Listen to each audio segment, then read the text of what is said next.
మీకు స్తోత్రం. ప్రియమైన దేవుని పిల్లలారా, యేసు సమాజ మందిరంలో బోధిస్తున్నప్పుడు సమాజ మందిరంలోని ప్రజలు యేసుని గురించి ఏమనిది? మత్తయి సువార్త 13వ అధ్యాయము 53వ వచనం మనం చదువుకుందాం.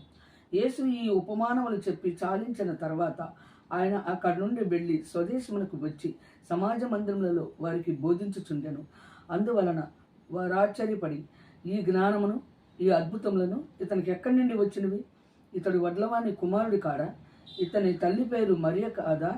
యాకోబు, యోసేపు, సీమోను, యోదా అయిన వారు ఇతని సోదరులు కారా? ఇతని సోదరీమణులందరూ మనతోనే ఉన్నవారు కారా? ఇతనికి ఈ కార్యములన్నీ ఎక్కడి నుండి వచ్చినని చెప్పుకొని ఆయన విషయమై అభ్యంతరపడిరి. అయితే యేసు ప్రవక్త తన దేశములోను తన ఇంటను తప్ప మరి ఎక్కడనైనాను గణహీనుడు కాడని వారితో చెప్పాను.